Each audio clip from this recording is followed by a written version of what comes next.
Hello everybody and welcome to Riftboundramblings. I'm your host Barrett and today is November 21st of 2025 and it is officially PAX Unplugged weekend. Now I am not personally there. Of course, I'm recording this video and getting it out as soon as possible, but that means they just finished up today a panel of not just the upcoming Spirit Forge set and cards that are within there, but we now also have a look into future organized play events as well as the future sets for Riftbound. So there's a ton of information that was given to us in this panel, and my job today is to give all that information to you all in a shorter video form.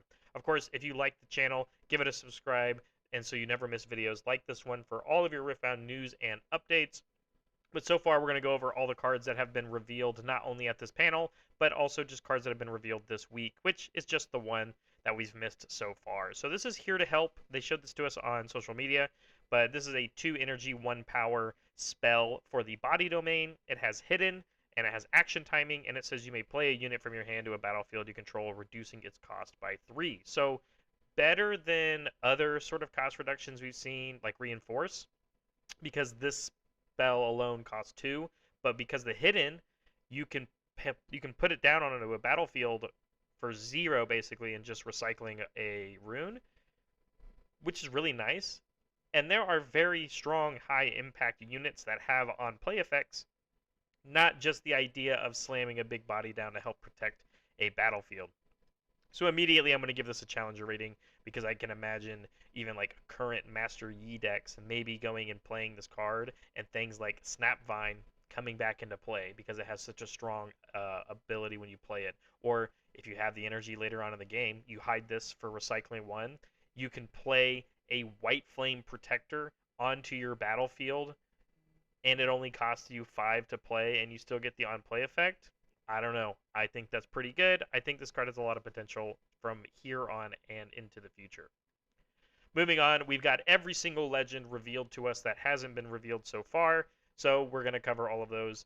This was given to us today at PAX. So we have the Ezreal legend, who is now confirmed to be the Mind and Chaos domain, and he says you can tap him as a reaction to draw 1 card, but you can only use this ability if you've chosen enemy units and or gear twice this turn with spells or unit abilities. So kind of similar to what he does in Runeterra about wanting to target your target stuff. The fact that he uses gears or units I think is good, and the fact that he draws cards is obviously very, very strong. I just don't know how reliable it's going to be to have to do this twice in a turn.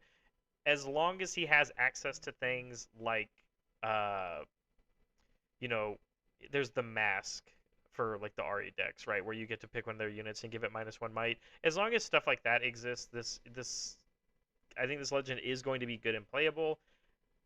We're just gonna have to see. It is definitely a different scenario than what Teemo is doing on these 2 domains, so I give him a gold rating. Moving on, we now officially know what the Fiora legend does. Of course, Fiora is going to be getting a deck that you can buy her in, but she is still also part of the main set. And Fiora says for the body and order domains, so sharing with set from set 1, we have when one of your units becomes mighty, you may exhaust me to channel a rune exhausted. So once a unit goes to 5 might, it becomes mighty, which means you can tap her and you can ramp 1. So I think this is pretty good. It'll be good with buff synergies and obviously just any sort of incremental abilities that will give more might to your units. On order, there's not a ton of those, but on body, we do know they exist because it's the big buff domain. I think she's okay. She's obviously going to come in a deck, so there's going to be quite a bit of support for what this does. So I think she has the potential to be pretty good, but nothing too crazy, I think. Just like a different version of Volibear.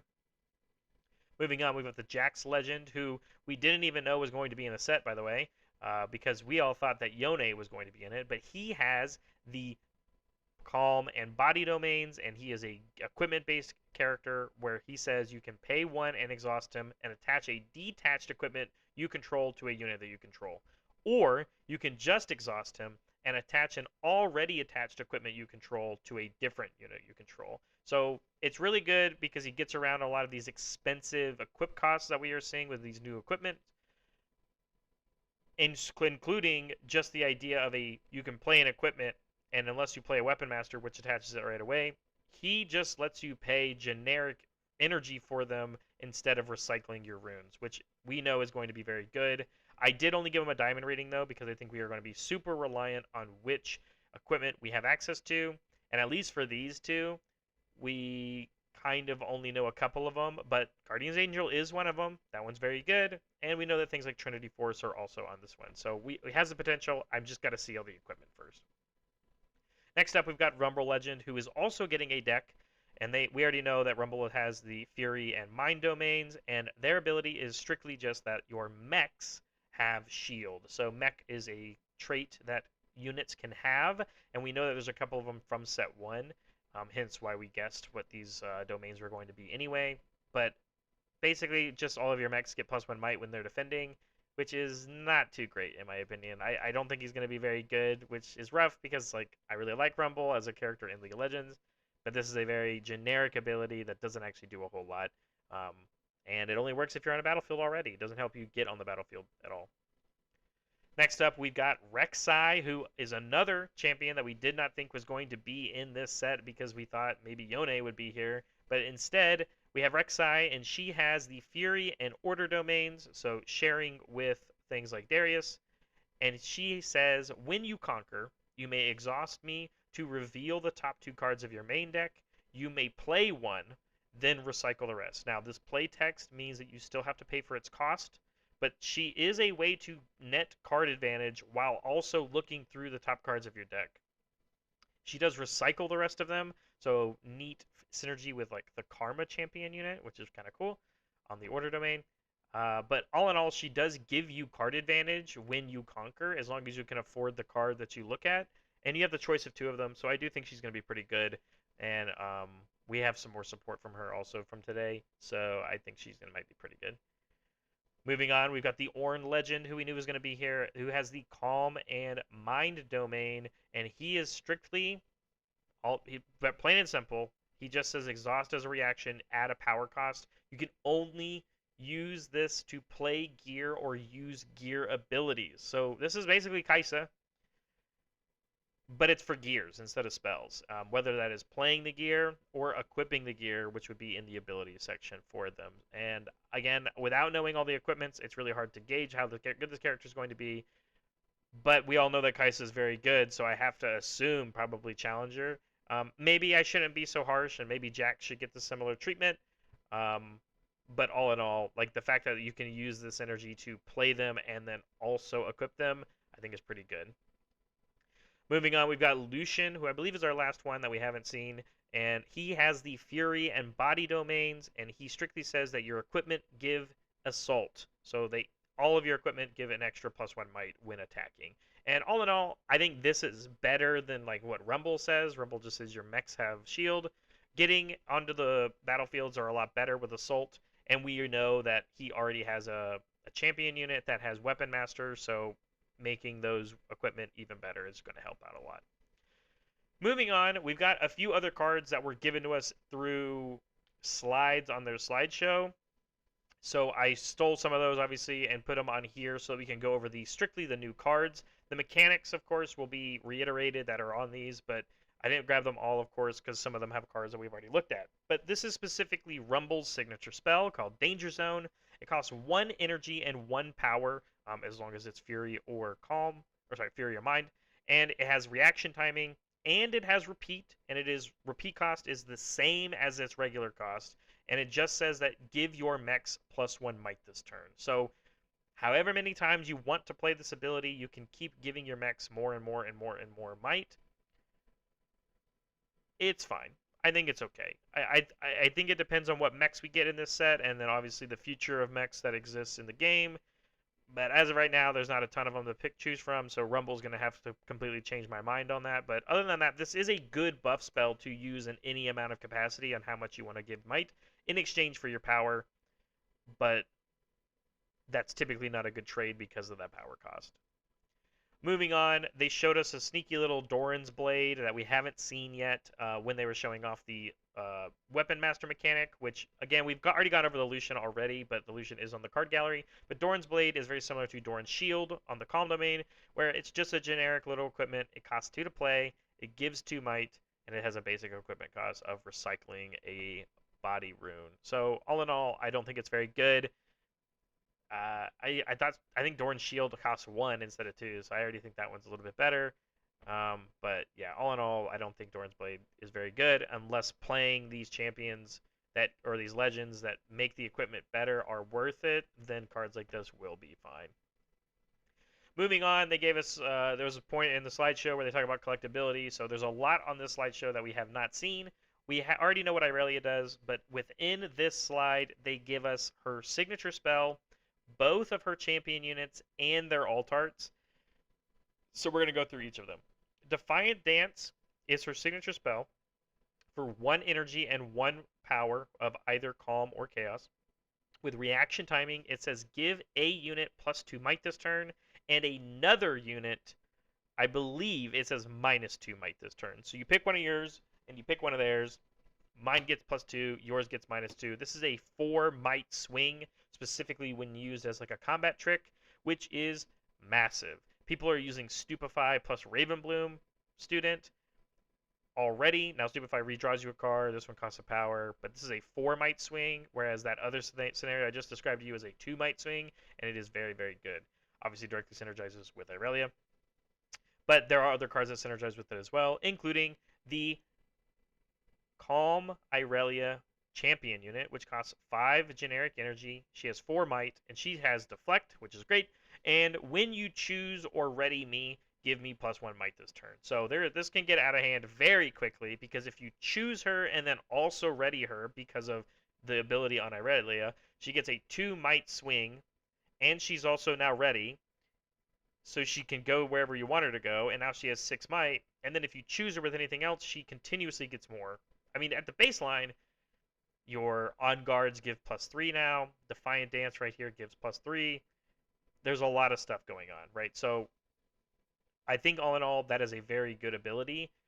But her other champion unit is also good. So on the Chaos side, for 4 energy and 1 power, it is a 4 might unit that says your spells that choose me cost 1 generic energy or 1 power less. So if you Defiant Dance and choose Irelia Graceful, your Defiant Dance actually just had the same cost as an On Guard, which is really good. And it's still normal might. Like she has 4 might, which is as much as the other one. I think they're both pretty good. All in all, I gave challengers across the board. I think Irelia is making a good case to be a pretty good unit, because things like Ride the Wind already exist for these domains. I think it could end up being pretty scary pretty fast, and we'll just have to see. Moving on, in a separate slide of combining, they were showing off set 2 cards and what they could be used with for set 1 cards. And so they showed us some cards that were hidden that are also new for us. So in one of them, we have Relentless Pursuit, which is Lucian's signature spell, which costs 2 energy and 1 power, has action timing, and it says move a friendly unit. You may attach an equipment with the same controller to it. This turn, that unit has, when I conquer, you may move me to my base. So this is like a double movement spell. It's any generic movement, so it could be from battlefield to battlefield or your base to battlefield. And then you can get the snap equip on it. I'm assuming you don't have to pay the cost. But yeah, it's pretty good. I think this one's pretty good for being able to be Lucian. I only gave it a diamond rating, though, because, again, don't know how good it's going to be to all these power costs and equipping these equipments and playing them, of course. So we'll have to see, but it's a nice one. Moving on, they also gave us Rek'Sai's signature spell, and man, this one's really good. For 2 energy and 1 power, you have a sorcery speed. I say that in the sense of, like, it doesn't have action, doesn't have reaction. So on your turn, you can reveal the top 2 cards of your main deck. You may play one of them, reducing its cost by 2. Draw any you did not play this way.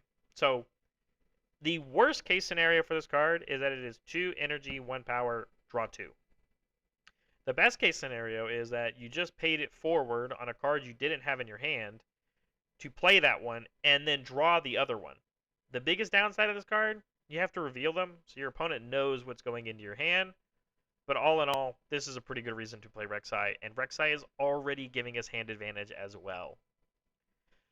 Moving on, these aren't necessarily new cards, but they did show off some incredible art for us. So this is the overnumbered Irelia Legend.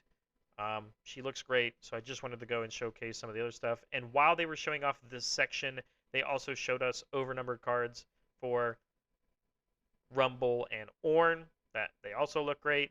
And as you can see, they haven't really started showing us any of the like signature cards that might be existing into Spirit Forge because they hit us with, well, we might be doing it for not the legends, and we were like, huh, what? And so they gave us some examples. This is an overnumbered Irelia champion unit, and it is getting not just an overnumbered version, it is getting a signed showcase version as well. So the art here done by Bo Xian, as you can see their signature, and this is a champion unit, meaning there's a world where you could own 3 of these and put them in your deck for playability, which is really, really nice and really cool. In the same idea, they showed us that they are going to be going back and no card is off limits for becoming a overnumbered card because this is the Ari Mind champion unit from set 1 and they are giving her an overnumbered version and a signed version of it as well in Spirit Forge. So this card is beautiful.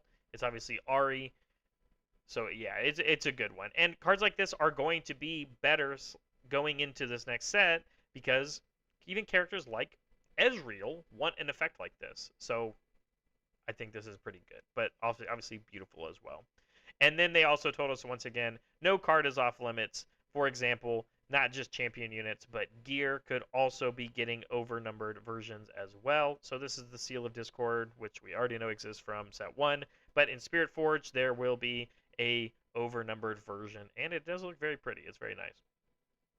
Moving on, we have the confirmed Spirit Forge Nexus Knight runes.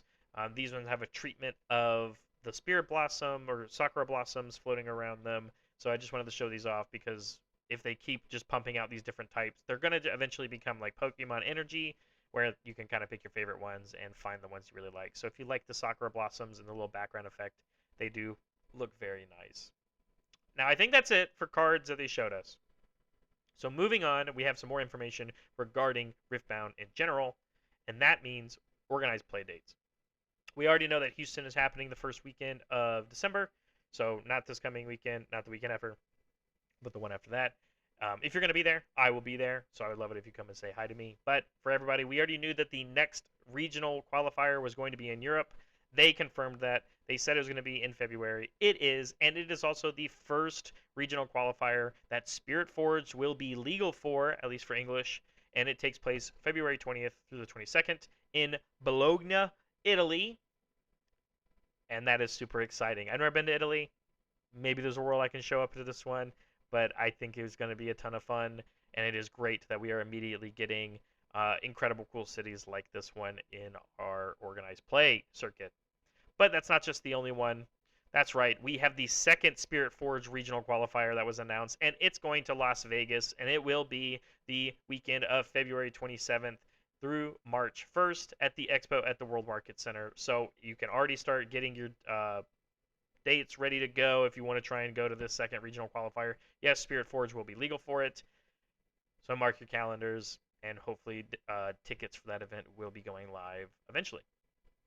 They also just gave us a really good roadmap. So not just those ones. We have Houston we talked about happening December.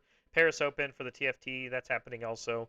There's Bologna now added to the roadmap. We have Las Vegas.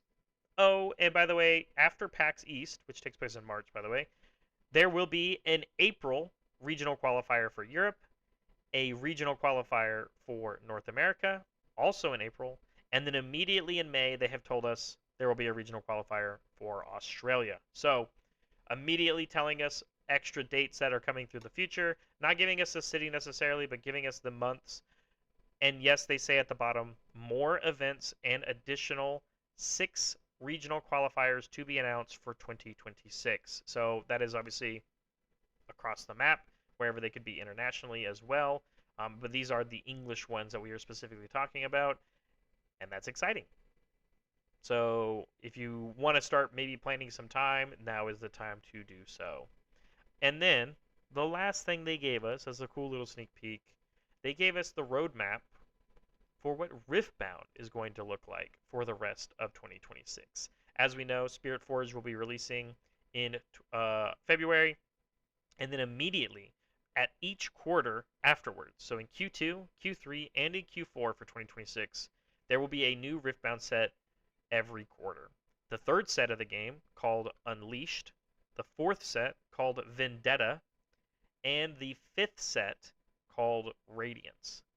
Now, Spirit Forge, we already know the kind of theming on that. Unleashed and Vendetta we'll get into because they even gave us some promotional images. We're going to go over those in just a second. Radiance is the only one where I'll spend time right now because they didn't give us a promotional image, where I think that might be where we kind of lean towards some more Targon style units, which I'm very excited for. More astral sort of themes. I think that's going to be really, really exciting. But I think right now, for Unleashed and Vendetta, and even Spirit Forge at its time, it is very closely tying into what's going on in the world of League of Legends right now and the events that they're going through, the seasons. So Unleashed is kind of sharing that vein because we see Vi from the hit show Arcane, LeBlanc with her incredibly new look from the cinematics that have been happening and her visual rework, and then also fan favorite junglers like Rengar, also top lane, I guess, if you play Rengar there. And the other weirdest part about this is that Master Yi is also in this picture. And the only reason why I say that's weird is because I think it might be a little too early to give us a second Master Yi legend. But this is telling us that maybe they're not afraid to come out with a brand new legend that is already one that exists. Because Master Yi is here in this photo. But we'll have to see. In set 4, they gave us, and there's less legends on this one, but for anyone at home that is excited for them, set 4, Vendetta, has Akali, Ambessa, and Mel confirmed on the images here that will exist in the set in some capacity. And I think that is really, really awesome because this lines up a lot with what's going on in League of Legends, the game, and the seasons right now. And I'm excited for it to do a little bit of overlap across all these things. You can even kind of think a little bit more about what Vendetta means and what other kind of champions could be in this set. If I think about Vendettas, I think like, you know, Lucian has a vendetta against Thresh. And so that's kind of like a thing we could see now that we're getting Lucian in set 2. When we get to set 4, maybe Thresh or Senna appears to kind of expand upon that storyline within the game of Riftbound. But everybody, I know that was a long video, and that is going to be it for what they showed us off at that event or the panel for PAX. Thanks so much for sticking out this long. I hope you learned something cool and exciting that you like. Get it in the comments. Tell me what you think is the most exciting part about all of this information.